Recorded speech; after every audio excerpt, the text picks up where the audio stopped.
Good morning, my dear grade 1 pupils. Good morning, teacher. Okay, I am your teacher for today. My name is Teacher Ray. Okay, now before we're going to tackle our words today, I would like you to please stand up for our prayer.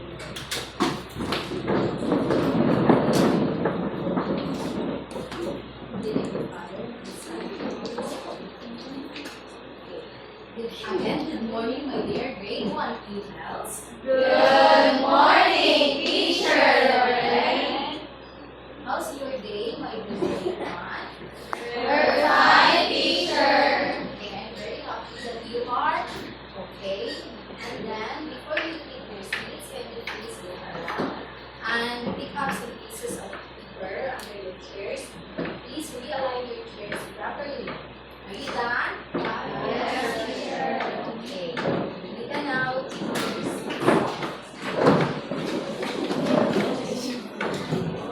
Class.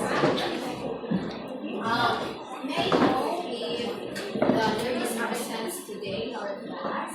None, teacher. Okay, none. Give yourself a Coca-Cola applause. Okay. This is how you will going to you will going to applause Coca-Cola applause, which is 1, 2, 3, 1, 2, 3. Okay.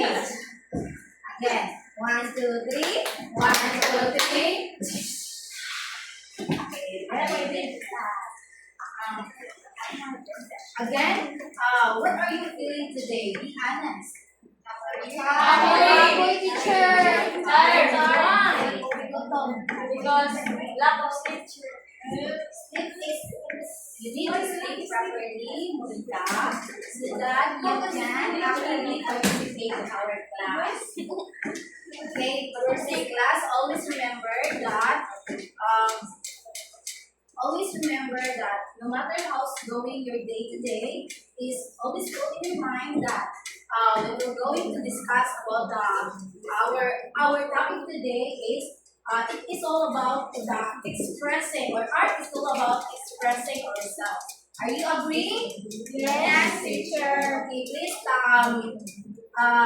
can you please listen to me when I will going to discuss our discussion today. But before that, I want you to read our class. I don't want you to read our class rules.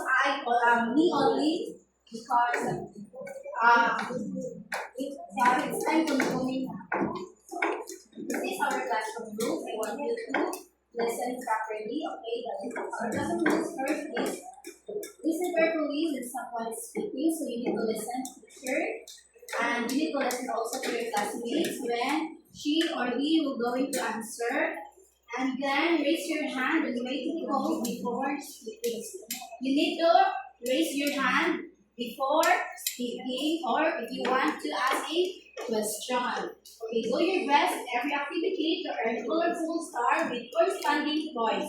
So I have here stars, and I will going to give you this if you can answer my questions. And then respect everyone in the classroom. So we need to respect each other so that we can understand. We can understand our differences also. So aim for the highest score to get a highest reward. So you need to get a highest score. Okay, class. Did you understand our classroom rules? Yes, teacher. Do you have any violent reactions regarding to our classroom rules or question? None, teacher. Okay, very good. Now, are you excited, or do you want to play a game with me? Yes, teacher. Okay, we will going to play a game today. This game is what we call a say the color, not the word.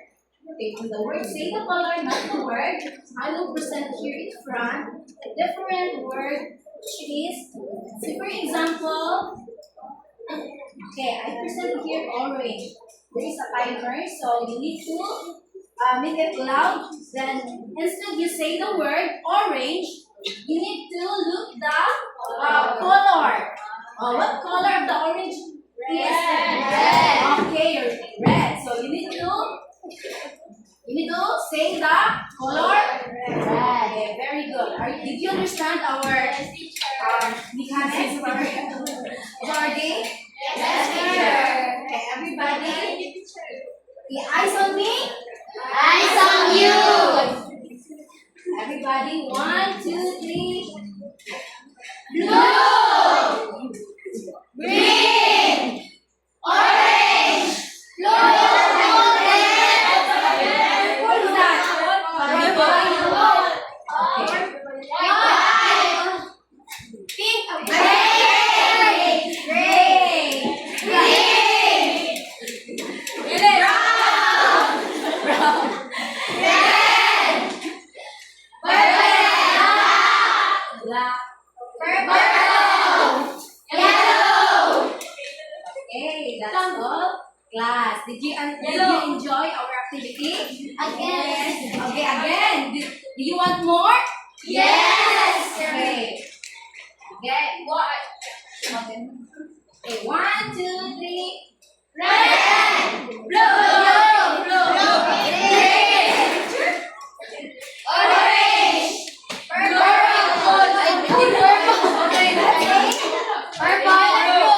Violet. Okay. white, green,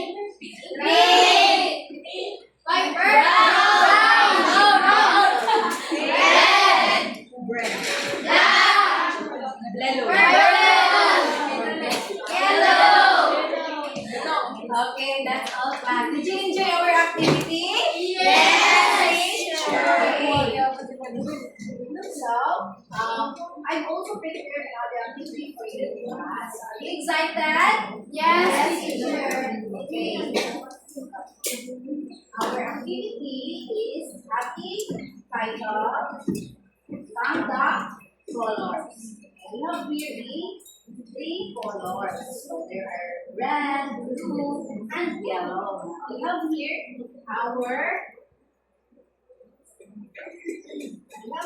our candy board. Okay, so we need to. This is the mechanics of our activity. So I want you to form a line first here in the center. Yes, all.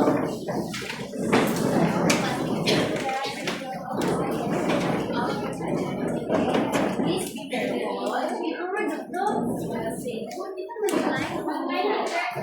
One line only.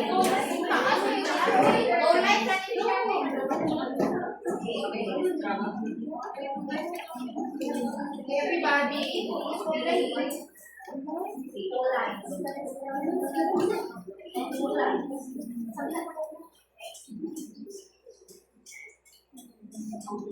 Are you now in your place? Yes, teacher. How about at the back? Yes, teacher. Okay. Now, everybody listen. Everybody listen. Teacher is speaking. Okay, 1 hour classroom close. Again. Listen. Okay. When the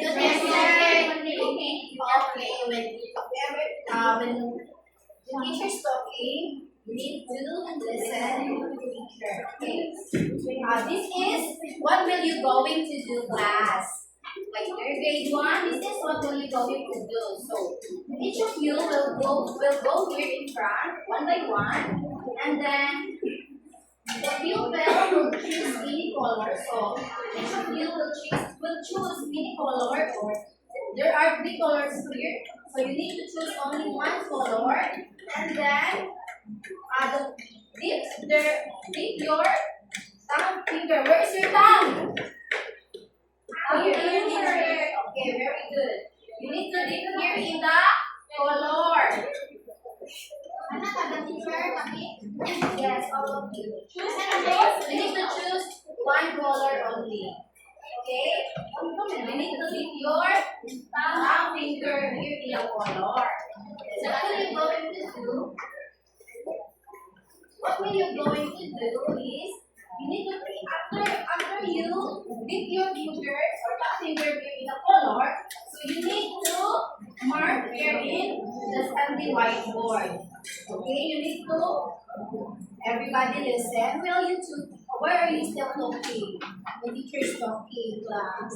It's not good. Okay, you need to, again, you need to mark your thumb here in the whiteboard. After that, I have here a tissue.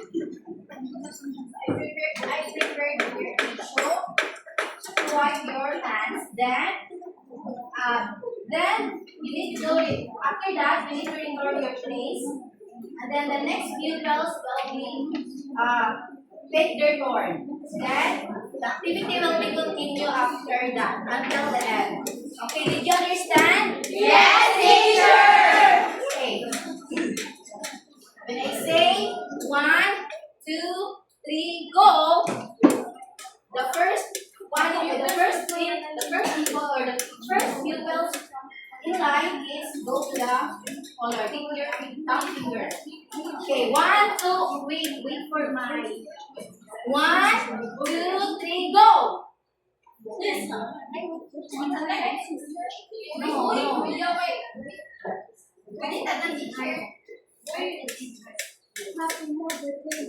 One by one, oy, Kasmir. Jerry.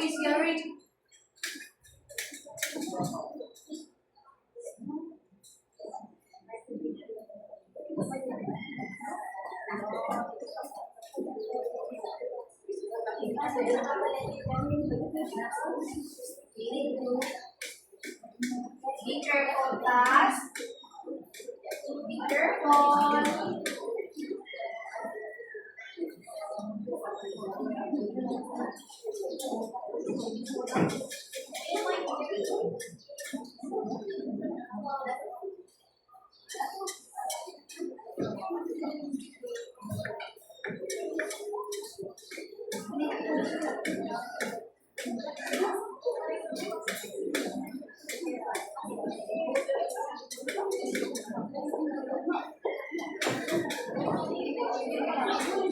Done, you can. If you're done, you may now take your seats. Those want that. Okay, please take your seats.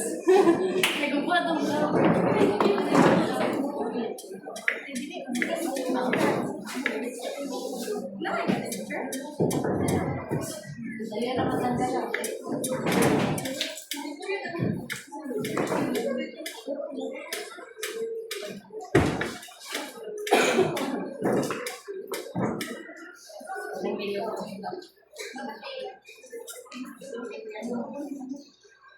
I'm done, teacher.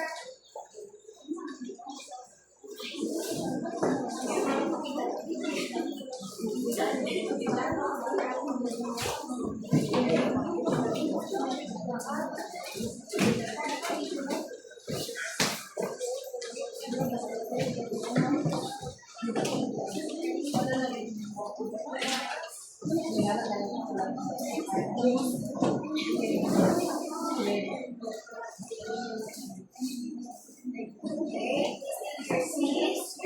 Stop talking.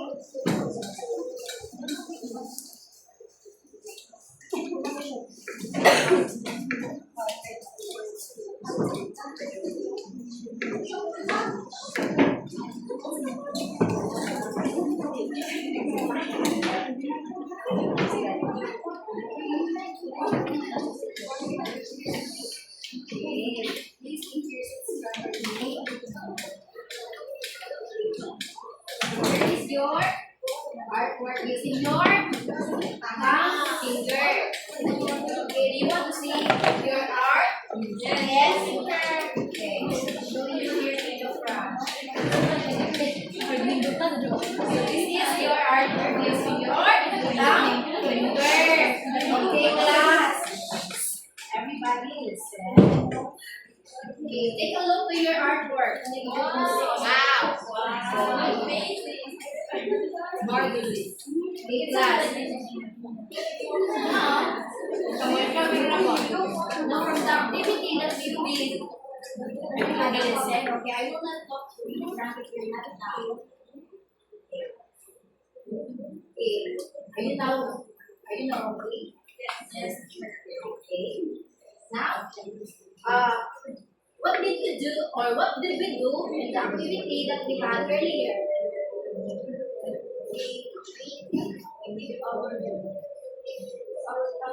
Okay, if you want to answer, please raise your hand. If you want to answer, please raise your hand.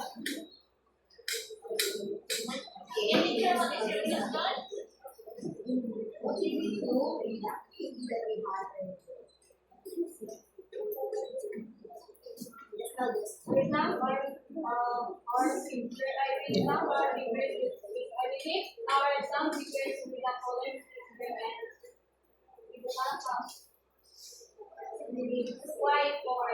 Okay, thank you, Nalrosa. You give your fingers and you mark here in the whiteboard. Okay, class. Thank you for your participation in our activity. Now, from the activity that we had class. So, what did we observe? Colors. Colors. Okay. Different color teachers. Okay, what are those colors? Yellow, Red, okay, again? red, yellow, and yellow. Okay, red, blue, and Yellow. yellow. Okay.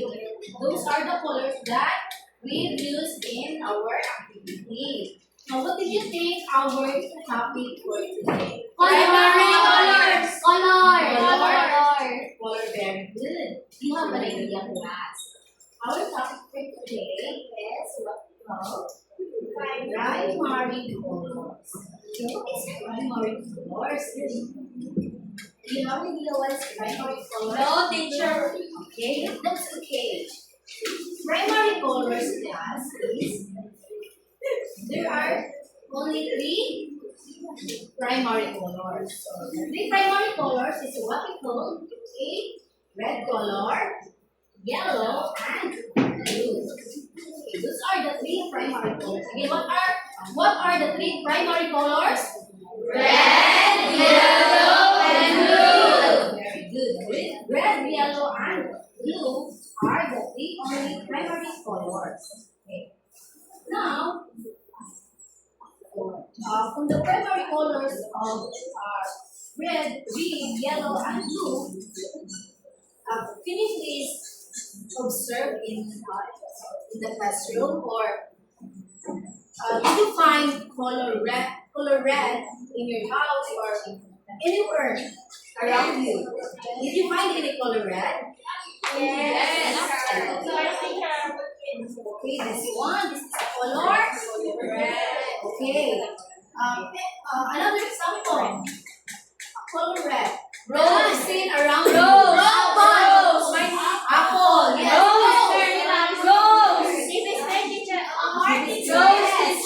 Heart. Cherry.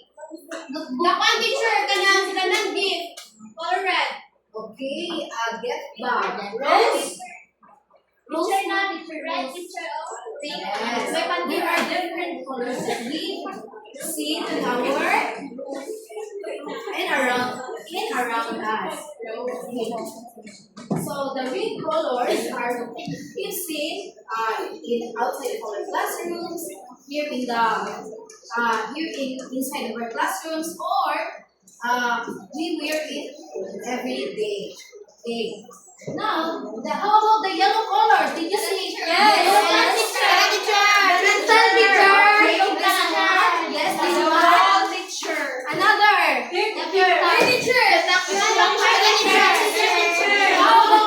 Okay, how about it outside?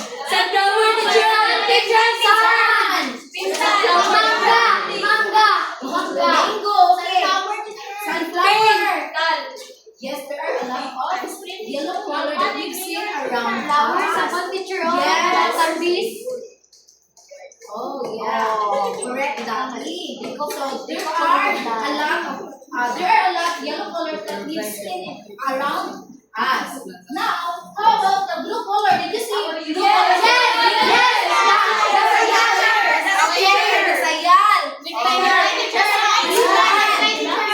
The sky. The ball pen. Okay. How about in our classrooms?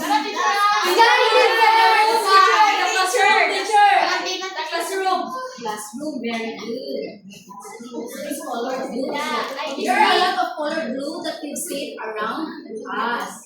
Now, class, so I want you to remember what are the primary colors. So primary colors is, again, what are the primary colors? Red, yellow, and blue. Okay, red, yellow, and blue. And there are a lot of primary colors we've seen around us. So this is a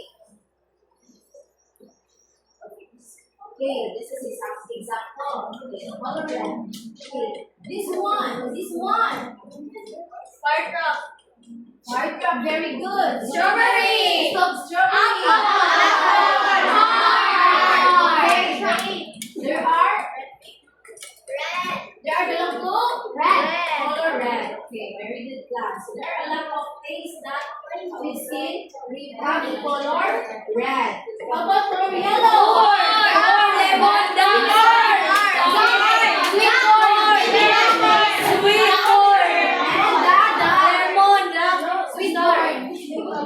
Sweet corn is a baby. Sweet corn, the dog.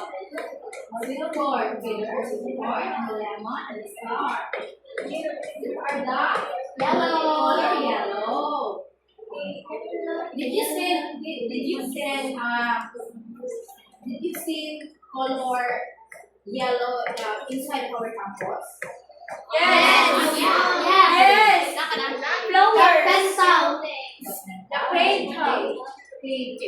Yesterday, I still believe a sweet corn. What color is it? Sweet corn. Yellow. Okay, very good. Okay, the blue. Shark.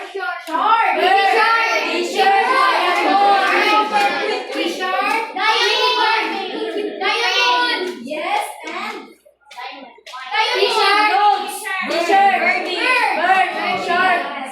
there are a lot of colors. There are also colored flora. There are also a red color of bird. And there is also a red color of t-shirt. And then this is what we call, so the red, blue, and yellow is what we call a primary colors. Okay, what did we do, Ayan? Okay. These are what we call primary colors. Now, by mixing two primary colors, we can create new colors. And that's what we call secondary colors. Let's say for example, the red and color yellow. So red plus color yellow, orange. So the color that we mix, or the color that we mix is color orange. So this is what we call a secondary color. But we did differ about it, class, because it will be tackled in the next day of our class. Okay, class, did you understand what is primary colors all about? Yes, teacher. Okay, why is it important for us? Or did you think primary colors is important? Yes. Why? Why?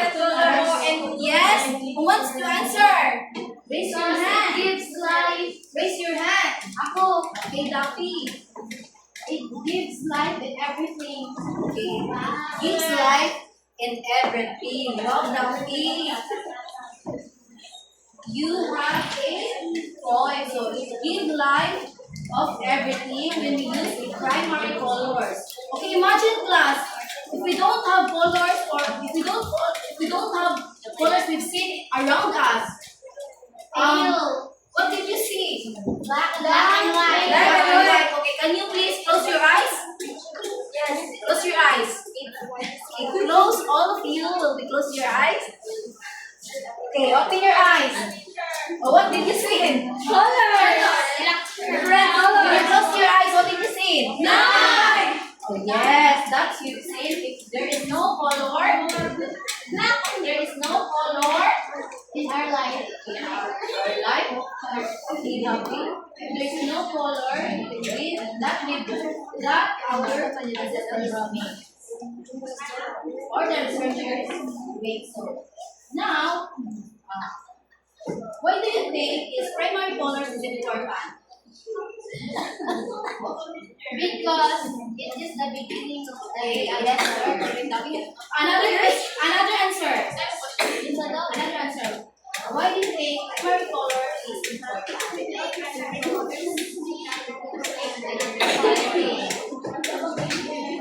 Okay, at the back. Yes, Christine. because without primary colors, teacher, we cannot create Okay, everybody listen to Christine. Again, Christine. because without primary colors, teacher, we cannot create Very good. Because without primary colors, we cannot create another colors. Very good, Christine. Now, class, if without primary colors, what do you think would happen? So you tell me that earlier. Yes, black and white. So boring. So boring. So thank you for your participation.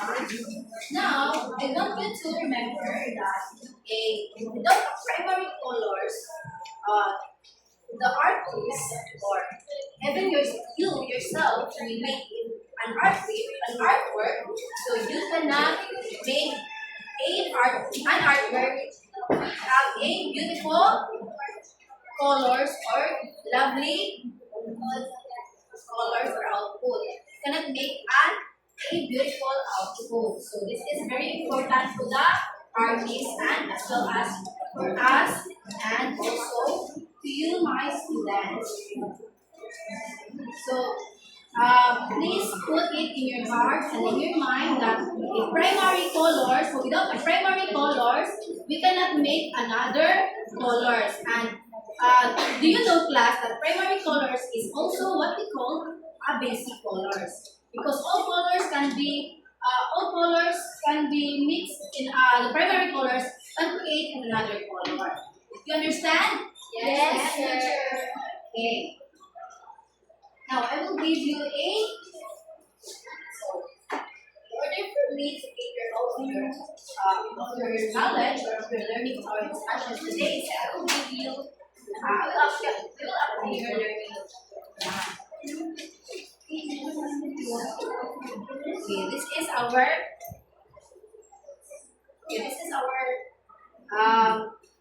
I will give you an outline for the primary colors, and you need to use a primary colors to this image and color it.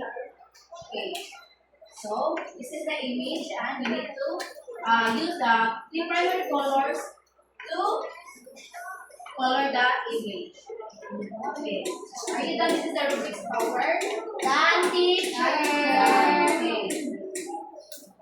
So this is our activity. Okay, look at the colors below and circle the one that are red, blue, or yellow. Done, teacher. Are you done, class? Done, teacher. Okay, this is your assignment. Give your assignment and write the assignment. Done, Okay, teacher. Can you please stand up for our prayer?